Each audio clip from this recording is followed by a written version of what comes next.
In the United States, the average savings account pays less than 1% interest. At the same time, U.S. inflation has averaged around 3 to 4% long-term, and much higher in recent years. That means if your money is sitting in a savings account, you are losing purchasing power every single year. You feel safe. Your balance doesn't go down. But quietly, invisibly, your money is shrinking. And here's the uncomfortable truth. Saving money the way most Americans do is not protecting them. It's making them poorer. Let me show you the math and what financially smart people in the US do differently.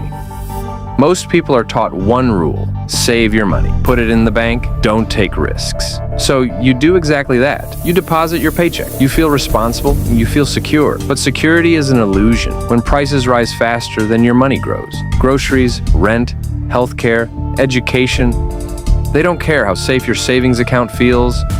US data shows wages grow slowly, while living costs rise consistently. That gap is where wealth quietly disappears. Here's how money actually works. Money has two values. Nominal value, the number you see in your account. Real value, what that money can actually buy. Inflation attacks real value. If your savings earn 1% and inflation is 4%, your real return is negative 3%. Your money didn't disappear, its power did. This is why wealthy Americans don't ask, "Is my money safe?" They ask, "Is my money growing faster than inflation?" Let's make this painfully clear. You save $10,000 in a US savings account, earning 1%. After 1 year, you have $10,100. But if inflation is 4%, what used to cost $10,000 now costs $10,400. So even though your balance went up, you're $300 poorer in real terms. Do this for 10 years. Market history shows this erosion compounds, just like growth, but in reverse. This is not opinion, this is arithmetic. So why do people keep doing this? Because fear feels safer than math. Many Americans say, the stock market is risky.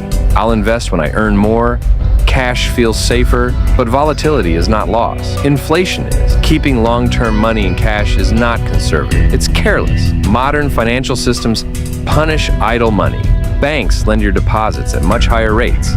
The Federal Reserve expands money supply. Prices adjust upward. Meanwhile, your savings interest barely moves. This is why wealthy Americans use assets ownership compounding. They don't fight the system. They position themselves inside it. Time is either your strongest ally or your most expensive enemy.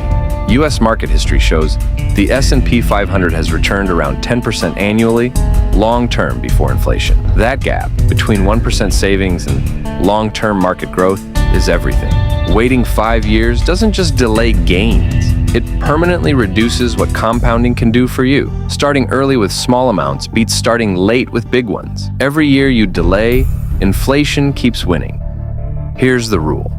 Wealthy Americans actually follow. Savings are for safety. Investments are for growth. If you use savings for long-term goals, you guarantee long-term loss. There's no workaround for this. Here's the practical, beginner-safe approach in the US. Step 1. Keep 3 to 6 months of expenses in a savings account. That's your emergency fund. Step 2. Money you don't need for 5+ years should not sit in cash. Step 3. Use growth assets, diversified index funds, retirement accounts like 401ks and IRAs, and tax-advantaged investing. Step 4. Automate contributions. Remove emotion. Let compounding do its job. This is how Americans quietly build wealth without gambling, hype, or stress. Because the real risk is doing nothing.